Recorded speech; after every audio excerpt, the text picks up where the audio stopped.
आजकल नवरात्रि में लोग माँ दुर्गा की पूजा तो कर रहे हैं, पर जो घर की दुर्गा है माँ, उस दुर्गा का सम्मान नहीं कर रहे हैं। बेचारी बूढ़ी बूढ़ी माँओं को बच्चे अपमानित करके उन्हें घर से निकाल देते हैं। ऐसी जरूरतमंद माताएं गौरी गोपाल आश्रम में आती हैं और ऐसी माएं यहाँ रहती हैं। आज हम आपका परिचय एक माँ से कराएंगे। देखो, आप नवरात्रि चल रही है, आप सब माँ की पूजा कर रहे हैं, आप भी माँ की पूजा करते हो, लेकिन गौरी गोपाल में भी माँ की पूजा है। 290 माँओं की पूजा यहाँ पर है। आप लोग मिट्टी की माता जी बनाते हो, गौरी गोपाल में सच्ची की माता जी है। हाँ या ना? बताओ, नवरात्रि की सार्थकता तो गौरी गोपाल में ही है। ये मैया है। मैया कहाँ से आई हो आप? दिल्ली से आई महाराज। दिल्ली? हाँ जी। दिल्ली में कहाँ रहती हैं? दिल्ली में चांदनी चौक। तो कौन कौन है घर में? घर में कोई भी नहीं है, जब ही आए हैं आपके पास। और बेटा बहू? नहीं, बच्चे नहीं थे। और घर पति? घर वगैरह सब बिक गया है। पति किसने बेच दिया घर?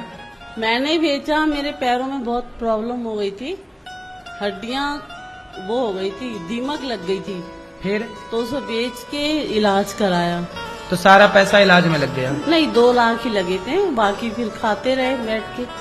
मकान बिक गया जब। हाँ। तो फिर जी बस 4-5 साल ऐसे हुआ, फिर डेथ हो गई आदमी की। अच्छा, उस समय पति थे? हाँ। जब आपने घर बेचा? हाँ जी, मेरे को दे दो। फिर पति की डेथ हो गई कितने साल पहले? हाँ, 10 साल हो रहे हैं। बेटा नहीं है आपके? नहीं, बच्चे नहीं है। हुए ही नहीं? नहीं। बेटी भी नहीं? फिर आप पति के जाने के बाद फिर कहाँ थी? बस मामा के घर में थे। उनके बच्चों ने कहा फिर भाई अपना रास्ता नापो आप। अच्छा, मामा के? हाँ, 5 साल रही उनके घर भी।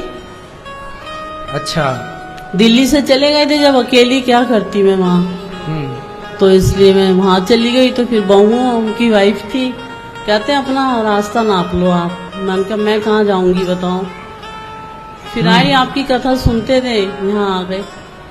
तो यहाँ जब आप आए तो आपसे यहाँ कोई पैसे तो नहीं लिए? नहीं, पैसे कुछ नहीं लिया। आप तो बहुत करते हैं, कोई भी नहीं कर सकता इतना दुनिया में। आपको यहाँ कोई तकलीफ तो नहीं हुई? नहीं, तकलीफ नहीं हुई।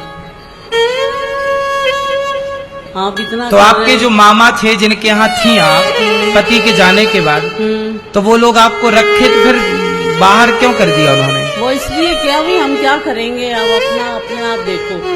बताइए, मेरे पास कुछ नहीं था, मैं क्या देखती। नहीं तो आप थोड़ा उनको पैसे दे देते ना, मामा को जो घर बेचे थे वो पैसे उनको दे देते। वो पैसे महाराज जी सब खत्म हो गए थे। पैसे खत्म हो गए? हाँ जी। तो पैसे आपने पति? बिल्कुल खाली होके आए हैं आपके पास। कुछ नहीं है हमारे पास। कुछ नहीं, तब यहाँ आए। तो कहाँ काटती जीवन है? मामा लोग फिर नहीं रखे? नहीं, मैं गई नहीं जब से। 3.5 साल तो आपके पास हो गए यहाँ आश्रम में। 3 साल हो गए यहाँ? 3.5 साल। इन 3.5 सालों में यहाँ कोई तकलीफ हुई? नहीं, कोई तकलीफ नहीं है जी। आप ही के सहारे जीवन काट रहे हैं। अब देखो, ये मैया है, 3.5 वर्ष से यहाँ है। पति नहीं है, पुत्र नहीं है, पुत्री नहीं है, कोई नहीं है। मामा के यहाँ थी, मामा के यहाँ कुछ समय गुजारा, फिर वो उन्होंने कह दिया कि बाहर का रास्ता नापो। जो घर बेच करके पैसा मिला वो भी पैसा मैया का खर्च हो गया। जब यहाँ आई तो मैया के पास कोई पैसा नहीं, और यहाँ 1 भी रुपए किसी वृद्ध माँ से लिया नहीं जाता। यहाँ जरूरतमंद माँओं की सेवा होती है। अब आप लोग ही बताओ, ये माँ जरूरतमंद है या नहीं? कोई नहीं है आगे पीछे? हाँ या ना?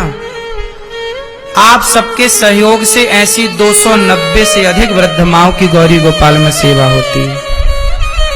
समय से माँओं को भोजन मिलता है, दवाई मिलती है, जरूरत पड़ने पर माँओं की दवाई होती है। यहाँ पर सब कुछ जो एक बेटा कर सकता है वो सब कुछ ये दास अनिरुद्ध करने की कोशिश करता है। आप लोगों से यही प्रार्थना कि आप भी इन माँओं को भोजन दें, आप भी इन माँओं के बेटा बने, बेटी बने, और आप भी साथ दें। इन माँओं के लिए कुछ कुछ साथ जरूर दें, बेटा बनकर, बेटी बनकर। आप सहयोग नहीं करेंगे तो माँ का भोजन कैसे बनेगा, कैसे यहाँ चूल्हा जलेगा गौरी गोपाल में। यहाँ गुरुकुल भी है, बच्चे निःशुल्क पढ़ते, बड़ी जिम्मेदारी भगवान ने यह दास को दी है। गौरी गोपाल गुरुकुल में 150 बच्चे, 290 माताएं, 400 अधिक से गाय, गौशाला में गौ माता, 30,000 लोगों का नित्य प्रसाद। ये जिम्मेदारी यदि ईश्वर ने दी है तो आप लोगों से भिक्षा मांग मांग कर ये निभाई जा रही है। तो आप लोग सहयोग करेंगे तो ये सब काम चलते रहेंगे। आओ कुछ भक्तों ने मैया आप यहीं रहना मेरी माँ, ये दास अनिरुद्ध आपका बेटा बनकर आपकी सेवा, हम सब आपके बेटा बेटी बनकर सेवा करेंगे।